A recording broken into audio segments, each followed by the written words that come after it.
Next on Worcester News tonight, the Gypsy moths are back in force, causing damage to trees in central Mass.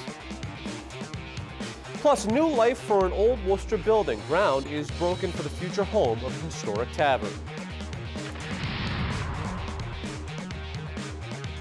Good evening, thanks for joining us. I'm Tim McCone. We begin tonight in Uxbridge, where a boil order is lifted after 2 tests on the town's water come back clear of bacteria. The water warning impacted about 3,500 homes in Uxbridge and shut down the town's public schools on Monday. Today, the town announces the water is now safe to drink, but they will continue to flush the system and research the causes to ensure that there are no contaminants in the water.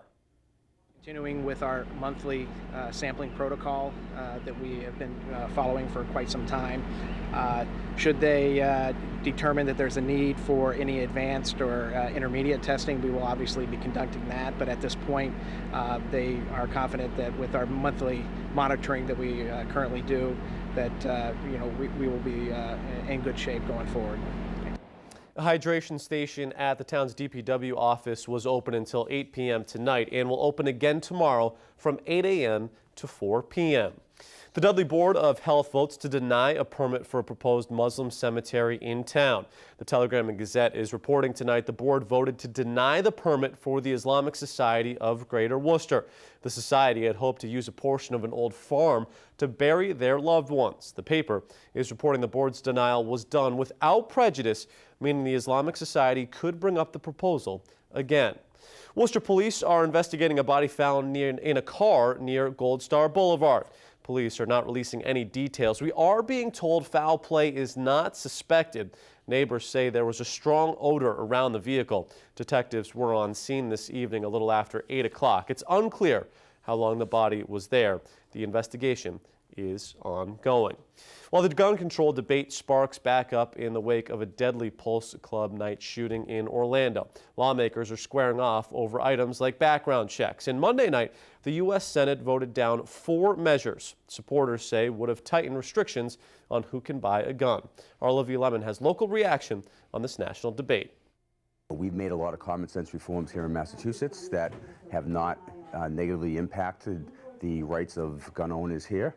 I think some of those reforms can be utilized on the national level. State Senator Michael Moore says the U.S. Senate's decision to reject 4 votes on gun control measures is disappointing. The bills would have tightened background checks for most gun buyers, and 2 would have either banned or delayed the sale of guns to anyone on a terrorist watch list. As far as the background check system's concerned, they should revamp it. They should redo the system and make sure the system is working 100%. So we shouldn't be imposing more laws and more regulations right now. Let's fix the stuff that we have in place. Justin Gabriel is the owner of the gun parlor in Worcester. He says if the laws made at the federal level were enforced correctly, we would not have mass shootings like the one in Orlando. If the person is a criminal, if the person is a previous offender, somebody that should not obtain a firearm license shouldn't be allowed to go through on the background check. They should get an immediate deny. As stringent as we are in Massachusetts, our state borders are wide open and these guns stream in. Anyone who wants to buy a gun must go through a background check, and in Massachusetts, a person must also have a license to carry or FID card. Worcester Deputy Police Chief Edward McGinn says since other state laws are not as strict, illegal or stolen guns still make their way here. The department is holding a gun buyback program this weekend. Completely voluntary, completely anonymous system by which people can return guns that they no longer need, no longer want, no longer have a need for. Meanwhile, Senator Moore is hoping people at the national level can look at the laws enforced in Massachusetts in the future when passing gun laws. A lot of us who are in support of the Second Amendment, but we are in support of it with certain checks to make sure the individuals who have these firearms do not pose a threat to the safety of the public. Olivia Lemon, Worcester News Tonight. When you're feeling hungry, you can never go wrong with a trip down to Shrewsbury Street, and it was especially true tonight for the Taste of Shrewsbury Street event. More than 30 restaurants and bars took part in the festivities. Admission was $25 and got participants access to food from restaurants as well as some live entertainment. He said this is the biggest turnout they've had so far ever, so it's an exciting event for all the restaurants as well as the city. Proceeds from the event went to the beautification of Shrewsbury Street and some local children's charities. Recreation Worcester gears up for another summer in the city with a kickoff event Tuesday. City Manager Ed Augustus, along with other city officials, attended a press conference at Vernon Hill Park where they announced the start of Recreation Worcester's summer program. This year, the free program will be featured in 10 parks across the city and will run from June 27th through August 19th, Monday through Friday from 9 a.m. to 5:30 p.m.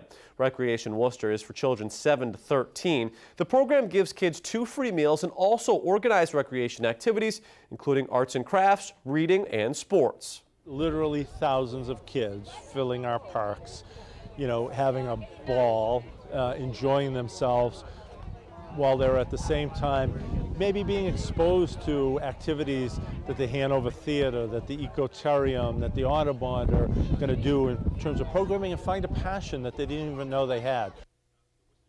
The program is free, but you must be registered to participate. You can do so by visiting worcesterma.gov/Recreation Worcester.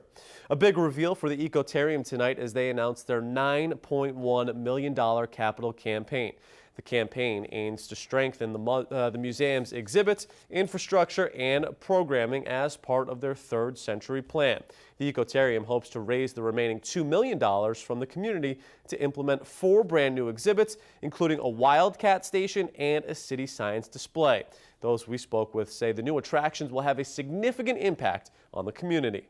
But it's really about making urban planning fun and engaging and getting people to think about what they can do at home each and every day to make, whether it's Worcester or whichever town or city they live in, a greener, healthier, better place to live. Not just for them, but for the wildlife that lives with us as well. The new exhibits are set to open later this year. A pesky insect is invading trees in central Massachusetts. The Gypsy moth caterpillars can be seen in large numbers south of Worcester.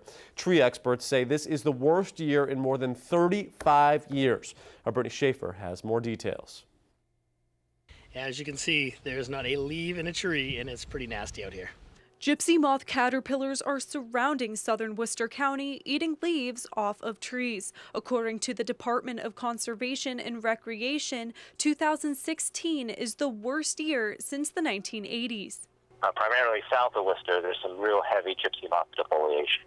I've been here for roughly 16 years now, and this is probably the worst I've ever seen. Kara Kozloff says the infestation is causing her and her children to stay inside their Douglas home. I like to go for walks, and I feel like I can't walk because you can hear them falling from the trees and all the leaves are gone, and there's just no safe place to go for walks without stepping all over them. Kozloff says she is surprised by how many of these insects are in her town. When we came out there in 45 minutes, there were probably about 20 caterpillars on my car. Pretty quickly, at least like 2 weeks, all the leaves were gone. You can just see all the caterpillars. You can't even see the trunk anymore. They're just covering it. Residents from the area have tried various tricks to get rid of the caterpillars. My dad is friends with the landscape company owner, and he said to put tinfoil on it and put like Crisco around it so they can't climb up it. We've called the tree service, a local place, to have it sprayed. They've already came out probably about 3 weeks ago, and it's made no difference. DCR says at this point, the gypsy moth caterpillars should be gone within a couple weeks, and the only cure is a fungus which hasn't been growing. We believe it's due to the fact there's been a lack of moisture at the right time, which there's a fungus that keeps gypsy moth in check, and that fungus just hasn't been very active. Brittany Schaefer, Worcester News Tonight. Police in Oxford need your help identifying 2 men wanted for an armed robbery early this morning. Police say the 2 robbed a Cumberland Farms. The incident was caught on camera. If you recognize either of the men or have any information about the robbery, police would like to hear from you. Well, check out this video from the aftermath of this morning's storm. A lightning strike in Upton knocked down power lines and sparked a fence fire. This was on Main Street. Firefighters were able to put out the fire. Roads in the area are now back open.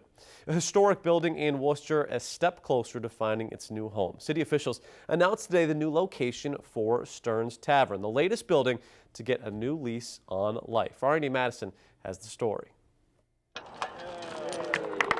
A new look is coming to Coe's Pond, and it involves one of the city's oldest buildings. Beautiful District 5 is about to become even much more beautiful. The stars aligned for this project because it really was a stretch to think that something like this would happen.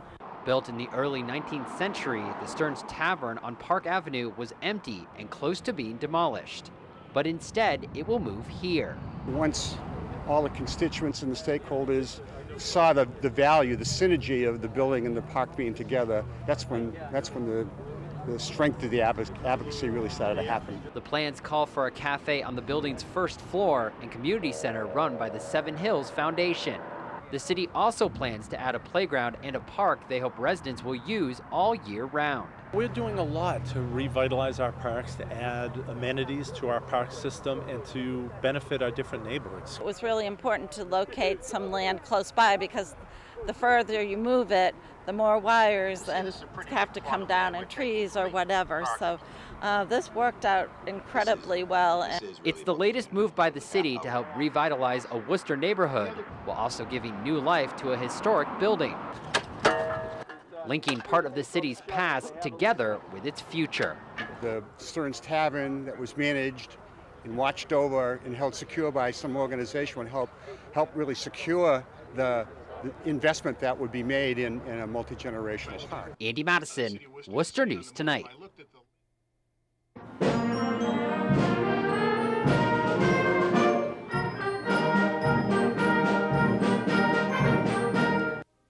A beautiful night for a concert at Institute Park, the Worcester Public Schools All-City Music Camp playing tonight. This is the 8th year for the music camp, and it features more than 70 students, grades 4 through 12, from 14 different schools.